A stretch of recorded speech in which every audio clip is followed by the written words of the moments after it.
from top down, that we really help give people that sense of they got things done and they got them done right with that accomplishment. They get intoxicated with that mindset. Yeah. And the more things you teach people to get done, the better the end result winds up being to moving the needle to what our end goals are.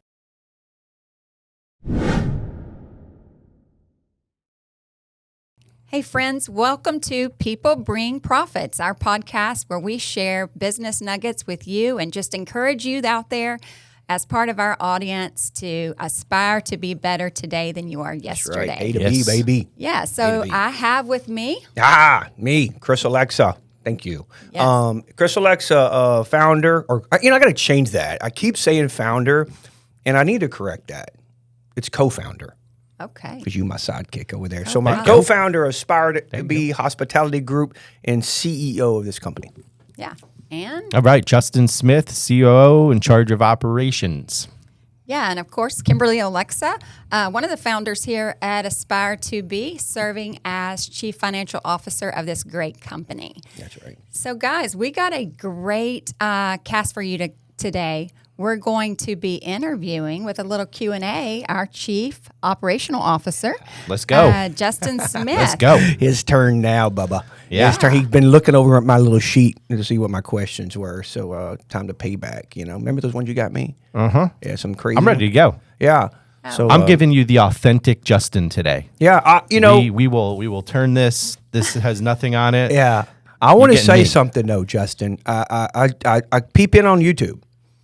And to the production company, I'm kind of jealous because Kim made a challenge to the people for subscriptions, and she's winning. Yeah, we've got one to go. She's Yes, got downloads on all the all the platforms, and if you're on Spotify or Apple, go to the YouTube channel because her backdrop is like pink, all woman stuff, and their views are like through the roof. And I'm like, because you made a challenge, and Justin was like, "No, we're gonna win." Well, Women in business. We're not winning. Way Justin. more popular than us. So you did awesome on your. So it's your turn, Justin. So we're after you today. Okay. So let's see how many views See and if I can downloads and compete with subscriptions women you get. in business. That's right. Let's go. Yeah. What do we got? Okay, so jumping right on in.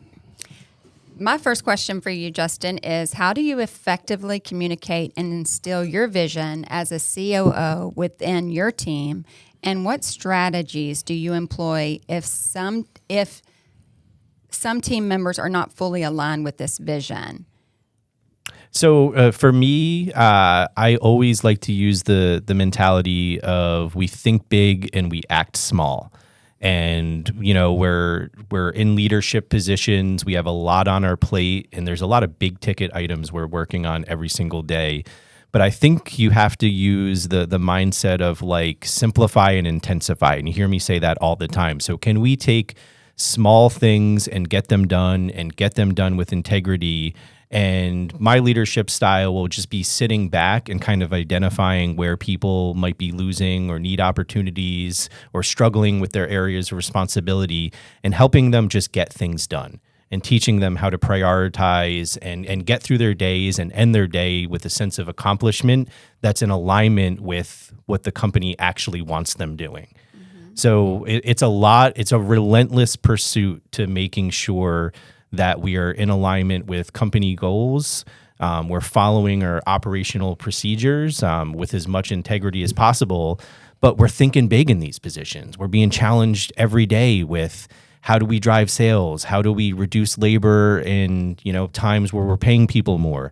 How do we run lower costs of sales when things cost more and the workforce isn't paying much attention to small details like they used to? So I think if we simplify things and we teach to act small from top down, that we really help give people that sense of they got things done and they got them done right with that accomplishment. They get intoxicated with that mindset.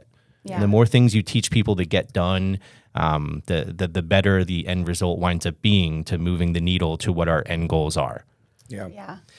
I want to add on to that, Justin. I learned a lot from you too when you first started this company, because when we did store visits together, and you always say you simplify things, but you sit back and watch your leaders or people underneath you, and you study them first, then you react later and coach them up. And you did that with me. Like I would notice when we do store, I'm like a raging bull when I walk in. You know, I'm like, hey, let's polish that, let's clean that. And I noticed you'd be standoffish and you'd watch me. And then after that trip, we'd be flying back or in the car or wherever. You're like, hey, I saw you paying attention to that. Why did you do that? What did that mean to you? And then you would come back and collaborate a couple of days later with me. And I noticed that with you, and you do that with your team. Yeah, I'm more like in your face, kind of like aggressive a little bit, like I say, a bull, and you're more calm and collective. You study your people, and I've learned from you too, because I've done that. I don't know if y'all noticed that. I'm kind of not as a raging bull, as much. It's a big piece of what I've always done. I for a long time through leadership been the youngest and maybe quietest person in the room, but that doesn't mean I wasn't taking the most notes and I wasn't absorbing all of that information. And it's important to me that when I speak, it's important, and you can hold me to it and hold me accountable to it. I take a lot of pride in that. So I sometimes am more careful in what I say and what I'm pitching. And I wish sometimes I went a little bit more your way, where I was a little more assertive and told you exactly what you needed to hear. But I'm just a little bit more calculated in my approach. But it's good that we have a healthy mix of both. So, I appreciate that. But I am always watching, paying attention. Someone made a comment the other day of like, man, you hear everything. I'm taking note of everything. Just because we haven't talked about it, I'm taking notes.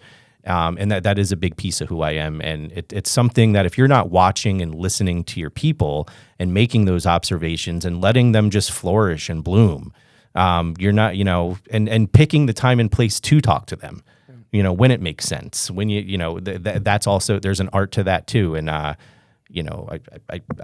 do that quite often. Yeah. Yeah. So for me, my takeaway from your answer is really just knowing the heartbeat of the room as you're doing your discussion. You know what your audience is and how to reach them, and you're doing a great job.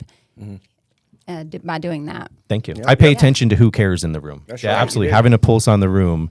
To get my time, you need to prove. I'm looking at who cares. Then I'm looking at like who really is a subject matter expert. Yeah. And then I'm going to pick and choose. And then at the same time making my own determination of how I feel. Yeah. Yeah. Based on my experience, and then taking a stance. I've even heard you say, you notice who's taking notes and who's not. Yeah. I pay attention to that, and I don't pass judgment, but right. I'll quiz you a week later, not a day later. Hey, hold on. Has he ever asked you if I take notes? Because I don't take notes. We know you don't take notes. Just making sure you ain't calling me out. Yeah. you have your own strengths, but part of my role is to take notes for you. That's and right. Make sure You send them to me later. Yeah. Surround your people. Surround yourself with smart people, smarter than you. So, Justin, I got a question for you. And this is, I see you every day. You're awesome. A family man too, dude. I mean, you're all into your daughters. You live through them, which is awesome. When I say live through them, you live through them in the right way.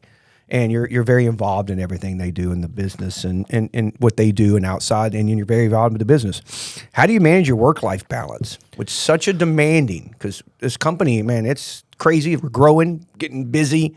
You got a lot of people underneath you. How you manage that, man? For me, and this is just the parent who I've become, my daughters know what QSCs are, and they look at high dusting, and we go into restaurants and Arby's, and we have a lot of fun picking things out. And it's all about, synergies with that work-life balance. So I'm always working. I don't turn it off, but I've found ways to have fun with them, to pour into them, to teach them, to see what they're into, I don't push business or anything. I found that they're really interested in it. Yeah. And I just have to, when we visit I can't visit a restaurant with them and we're not doing our own little QSC and look around. But when it comes to just like the weekends and the days and the nights, they know. I spend all my time with Missy and the girls, and I love it. It's what I love to do, and I wish I had more from a work-life balance perspective. I wish I had more time to develop my own personal relationships with friends. And I feel as though there's going to be chapters in my life where I'll be able to pour more into that bucket. And I'm working real hard to get to those things. But right here, right now, as I have these young leaders and these young girls, and I'm a girl dad, I just want to make sure that they're taken care of and they're comfortable and they learn good habits and they have good qualities. And for me, it's just to be around them and to be along for the ride. And not because this was the card that I was dealt, but when I was younger, my mom was around all of the time, but my dad was working. So I didn't really have a huge relationship with my father. And I lost, my grandpa early, and I didn't really have a relationship with my other set of grandparents. So it's another one of those generational kind of gaps for me that I just want them to have a good, stable, awesome, father that is there all the time. It means more than anything to me, Chris, that I go back and if let's say I leave this world and they go, "Hey man, do you have any memories of your dad?" And they look and go, "He was always there. Yeah. He was at every softball game. He was the one that taught me this, and this is what used to bother him, and all the things." And it just becomes I'm working and having family time at the same time most of the time in my life. That's awesome, Justin, and I'm glad you said that because that's important to me. It's funny that we get older, we think about what's that kid's going to think about us when we die. I guess they're getting older. But, I think a lot of people forget that, and our kids know we have to work hard these days. And I think they look up to it in some part of it. They need to know that. But then again, they need to know that we're there. That we try to be there for sure. But in the business side, our kids grew around the dinner table and they know the business. Is Sutton pretty picky about it? Sutton looks like she'll be the one that hey, you need to clean this place up. Yeah. Sutton, she pays attention more to the guests. Aubrey is very book smart, and she's very we went over the cleaning list, and she knows the cleaning list now. Where Sutton is more, which is kind of funny because my kids. She's like, "Hey, if we go over there, we can take a cool TikTok video, and hey, you'll get a lot of likes and people will come eat here." So, they have such cool, within the household personalities and then personalities outside too. Yeah. And they flip flop, man. Their personalities flip flop all the time, and I'm blessed to be along for that ride. But it's not easy. Yeah. And I think, something when you're new in leadership or you have a young family or you're looking for that work-life balance, I used to talk about in the first couple years that I was here that I didn't take a day off. Yeah. But, if you love what you do and you're pouring into the right buckets, and you're happy, every day's a day off. I wasn't upset about that. I was actually proud of that I was still in a place where I wasn't like, man, I need a break. Yeah. No, I was ready for tomorrow. I'm ready for the next challenge. And I was able to have enough family time and, pour enough into the work bucket that didn't matter. So work-life balance. And I see a lot of people that I look at, whether it's you guys, that I know or just people that I look up to, what they're doing in life with their job and their family. And it's all one. There's a lot of synergies in what they do, and I hope that's how I'm rolling too. I think you are. Good job, brother. Yeah. I'll just have to put my plug in there. I think it's easier. I don't want to get into a generational argument, but I think it's easier for men to have a work-life balance than a woman because women are responsible for so much more outside of this office. Than a man is. It's a fair point. Hey, after you cook, I clean the kitchen. Ladies out there, I'm for you. I clean the kitchen after you cook, if that's what you're getting at. Oh, no, you do not. Your way of cleaning the kitchen is not a great not example. We go away for the weekend, Miss has to worry about who's taking care of the kids. But there's not a weekend that if she were to go away, she's still worrying about who has to take care of the kids. Yes. So I do try immensely. I wake up in the morning and drop off Aubrey off at school every morning. I don't have to do that. That's my 5 minutes with her in the morning. But we as men need to find more ways. And you're an exceptional example of this, just finding ways where we can do our part. Yeah. Yeah. Well, you see the workload of the women these days today, and they're working. Every woman's having to work these days to make ends meet, and the workload, and they got so much responsibility at home. Like Kim said, there's never a day that she challenges herself like, "Am I a good mother?" Always. And then we beat ourselves up. You beat just yourself as women, up. We beat ourselves up. You're an awesome. Yep. Thank you, Justin, on that one. Yeah. So getting back, me, my operational brain, I've noticed in our business we have a great uptick in just scams. We have people calling our restaurants and really targeting our vulnerable employees, which is our teenagers that we put up as cashier or whatever. They know who they can target. And with this uptick, how are you leading your team to avoid these scams, to educate about these scams, and just actually getting 3 leaders in a room and being able to educate you guys out there that are listening, that own businesses, and just letting you know the scams that are coming your way and how you can combat those scams? I'm sorry, suckers. I know. You always have to work under the assumption that everybody knows everything, sees everything, and has all of your information. And you try real hard to have good passwords and lock things down. But the reality is out there right now, based on what's coming through, is too much information is out there. So building awareness that, from a cash handling perspective, you have to actually speak with a human and hear their actual voice. And AI will take care of that down the road too. But you have to have good, solid rules in place to make sure that you're foolproof. And going back to some old school mentalities with postings, awareness, training, stickers, whatever. But everybody has to know at all times. They will find your weakest link. They will find your soft spot. It started with managers, then it went to hourly employees, and now it's frankly anybody in our business is getting scammed. And I think awareness is big, but it's in operations or any business, we get spikes and things are on the radar and then they drift away. So you have to build in mechanisms to bring it up every X amount of days, make sure that you build in those little reminders, and it's never going away. It's always going worse, and you always have to learn what the new trends are and what that looks like. And I think we try to do the best we can with that, but unfortunately, as we're getting smarter and building more awareness, these freaking scam artists are getting even more, they're getting even more smarter, talented in what they're sending. It's crazy what you see coming through. It absolutely blows me away. And I wish there was more means of like having a 911 button for help to get these sons of guns. But I think you just have to make sure relentlessly that people know cash don't leave your business. You're never going to get a text message or a phone call or any form of communication for someone to buy you an Apple Card or send you or Bitcoin or leave your restaurant with money outside of the normal deposit process that you make. And it blows our mind here, the 3 of us sitting here thinking that someone would actually do it. It's happening every day. Every day. Every day. Wait until it happens to you. As a small business owner, be prepared. It's happening. Yeah. It used to be, Justin, like the $100 bill scam, right? You come in there and people would give a scam, and our poor little 16, 17-year-old cashiers up there, they give them $100.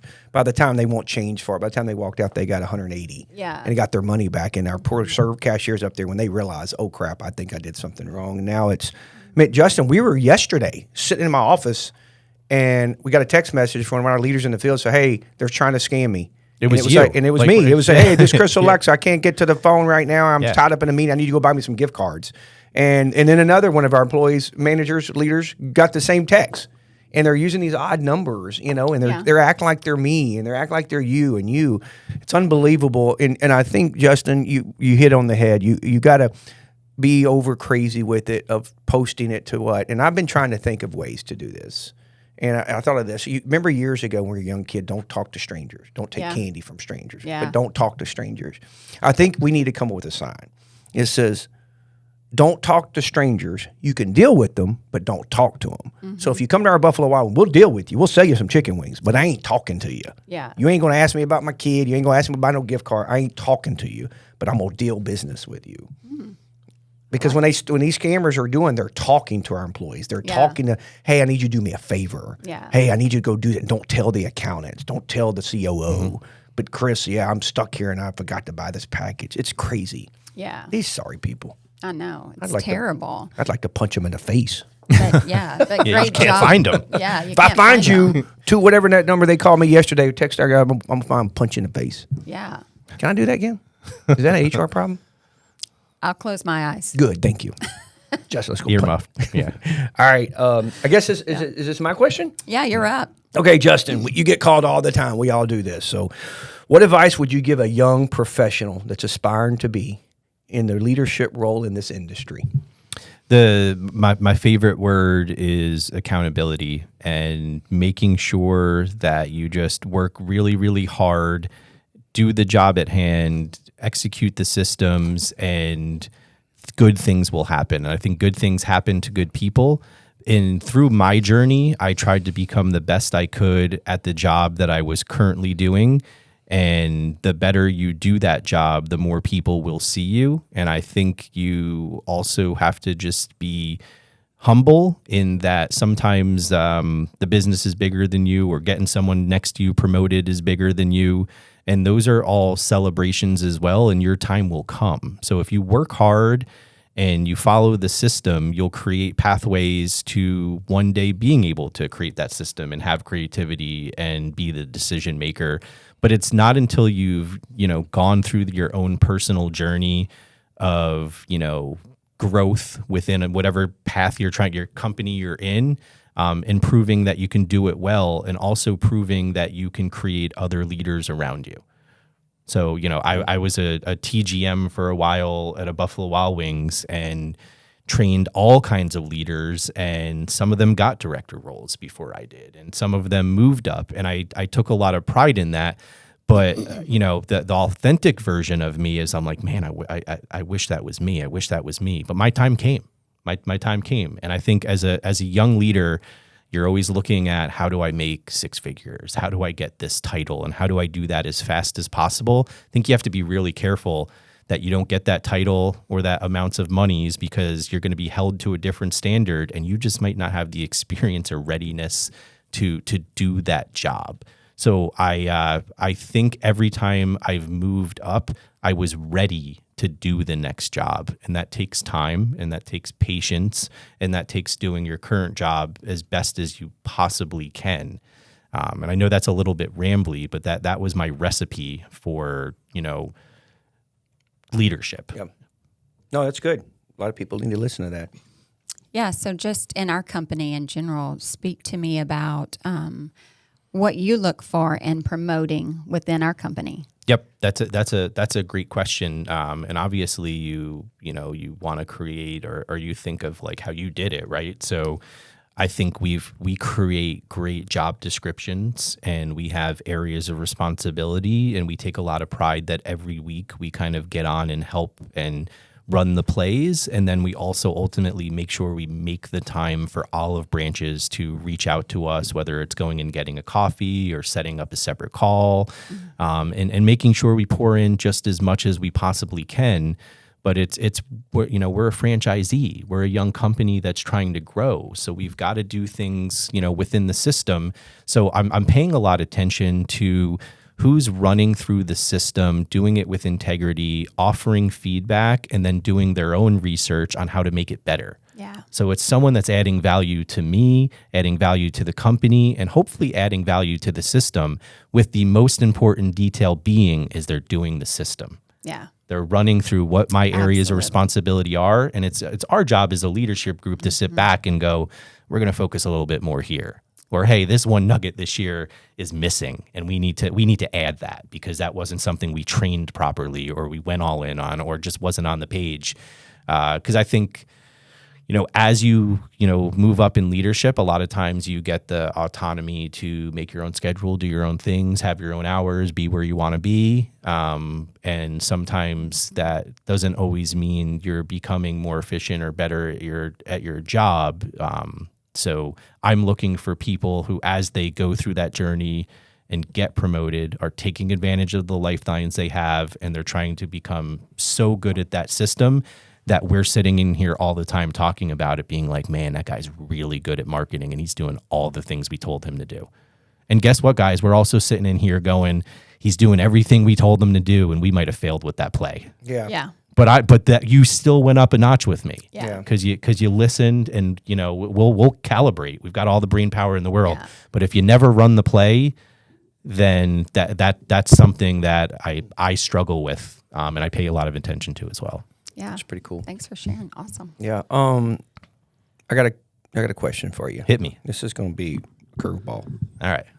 So I'm sitting here listening to you, and it's time now.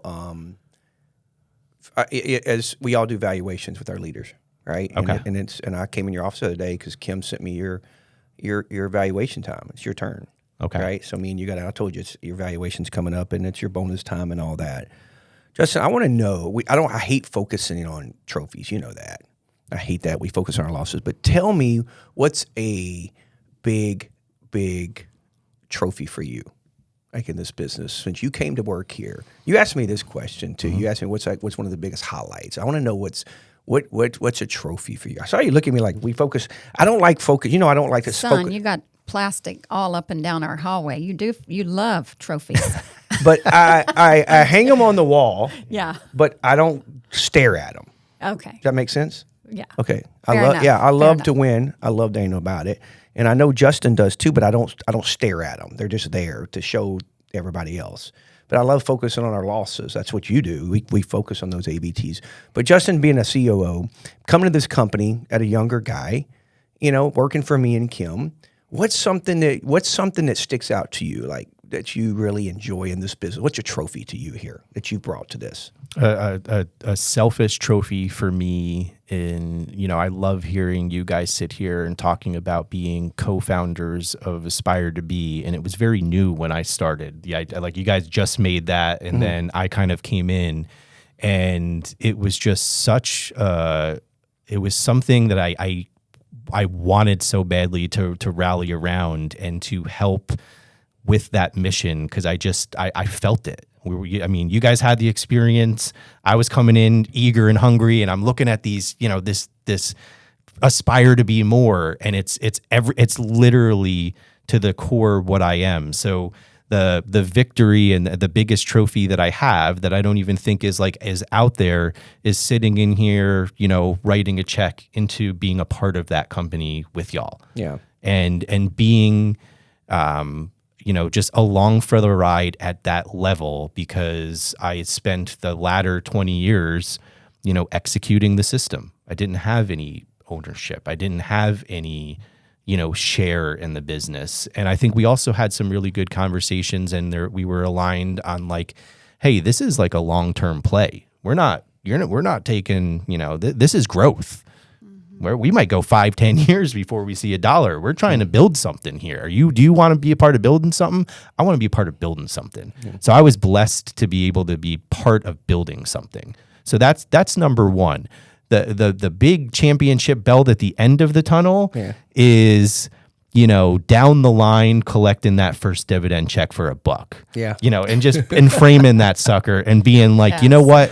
Because I'm sure it was important to you guys too. You worked your butts off for so long before that became a reality, and it's still could be a lot more. Yeah. Yes. And for me that's the selfish check, because it's just, I want to be a part of building something. We're in control of our own destiny. I believe we are. We truly believe that we're going to aspire to be, we're going to try to take great care of our people. We're going to try to be great stewards of our community. We're going to hold our core values. And every single day, we're going to try to level everybody up around us to be better, whether that's on the school board, as a father, as a leader, anything there. So the big trophy is we've got a really cool, culture and mission to rally around. I was blessed to be able to be a part of it somewhat at the beginning, when I kind of saw the light and was like, oh yeah, we can run with this. I saw an old company grow and they didn't have this. This is something people will rally around.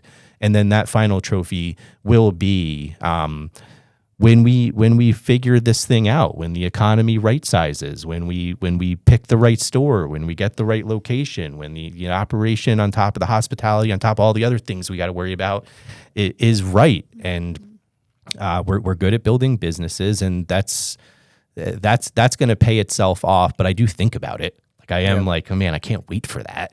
Oh yeah. But I'm not stressed about it. I just can't. I can't wait for it. So I don't know that I've got the big trophy yet, but that small one has to be recognized. Yeah. Yeah. That's cool. That's what I thought you'd. I wanted to hear your answer on that one instead of out loud. So cool. Yeah. Well, what do we got now? Yeah, so you said, just real quick, I know that we're getting into our time limits here, but you did say to be stewards, good stewards within our community. And one of my pet peeves, just me personally, is that when you see on social media, support local, I get my feelings hurt because I feel like Aspire to Be, we have 16 locations and we are very local and we pour into each one of those communities. How do you combat as COO of this of this company? How do you assure that your team is pouring into their local communities, to their local schools, giving time to their local organizations, so that we too can get recognized? We're not a big corporation. We're individuals that live in the community, and that's one of our core values is pouring back into our local community. So how do you assure that being COO and leader of this company? I love that question because I struggle with that too. We are so local and don't get recognition for that, and that's a result of being a franchisee to a very, very large franchisor, and we're even handcuffed. And y'all probably don't even know that. There's some things we wish we were more local on, but it comes down to authenticity. It comes down to creating authentic moments with our people, with we're having a little league team, or we're hosting a high school, or we're getting more involved with a nonprofit, any organization. You're going to have and create authentic moments. And we go above and beyond in making sure when they have those moments, maybe we buy, some colored balloons for them, or we get their table set up before they show up, or we reach out to them and make sure that we're making that connection to have that experience be so awesome. Corporate enterprises are not doing those things. We're trying to connect with every organization. Part of our leadership meeting every week are local marketing, connections, tactics, and how are we getting injected with our communities and these organizations. So I think when you teach leaders to have authentic moments and be there and be present and have your leadership present, so make sure your GM's there, make sure that the business coach is there if possible, capture the moment, make sure that if they're smiling, you recognize it, but you're also there, creating that implements accountability too, right? If it's not going right, you have the right people there to right size it. But I think without getting squirreled, those authentic moments create the ability to leverage technology. And we've got the ability to put it on the TVs, to recognize it through social media, and just spread awareness. And one of the things that with young leaders that they struggle with a lot is when I'm saying, hey, I'd love you to make a posting that shows that we're local on the event you're doing, they treat that as their own separate project and task, and they stress over it. It's no.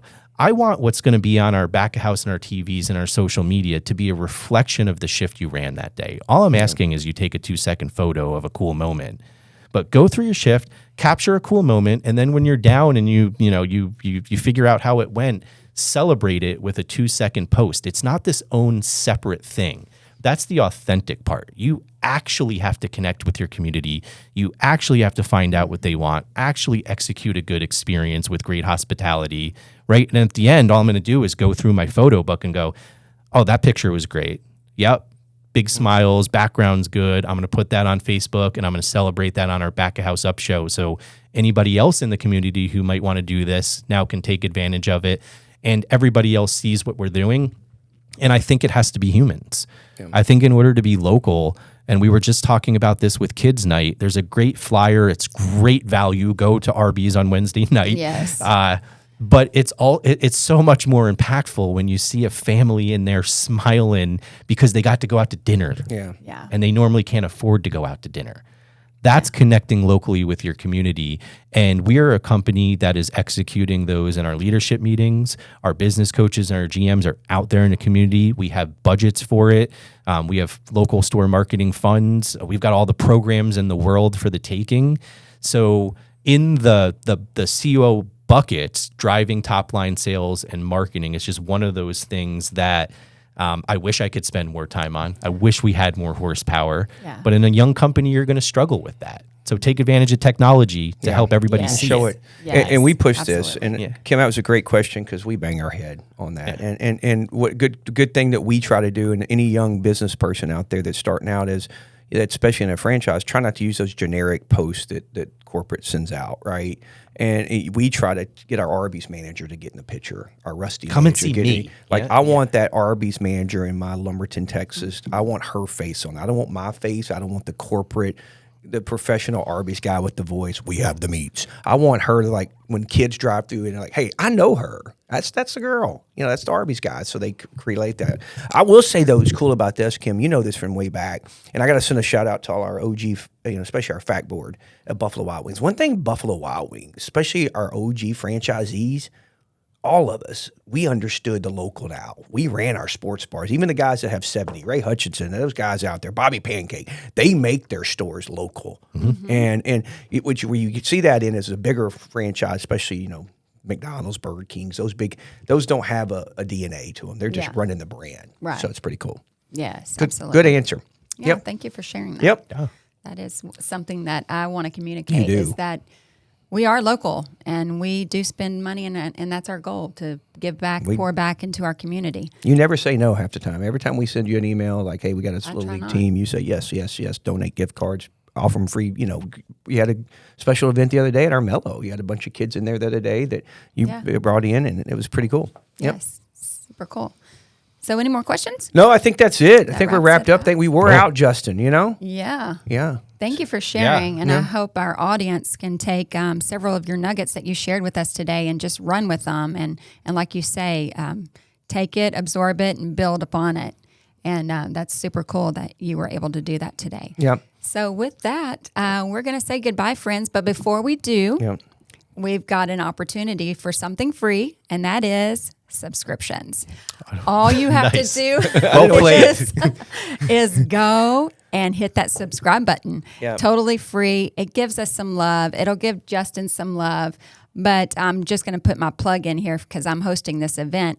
Ladies, we still got to beat all these guys' Q&A. So go and hit like and subscribe to the video because analytics will tell us what video that you did. Sorry, Justin. I'm All just right. going to. Well, You just need a cool backdrop. That's what you need, a cool back. She had a pink backdrop, Yes. So, yep. Yeah. Yeah, go hit the subscribe button, guys, Challenge please. accepted. Yeah, Here we YouTube go. especially. I need some Yeah. YouTubes. The Spotify's and all that are great. They've blown up, but I need some YouTube. We're almost there. I need to get to that YouTube point, wherever it's at. Yeah, we're still trying to meet our goal. Yeah, Yeah. so sure. getting there. Thank you with so much, that, though. Have Thank a you. blessed day. Yeah.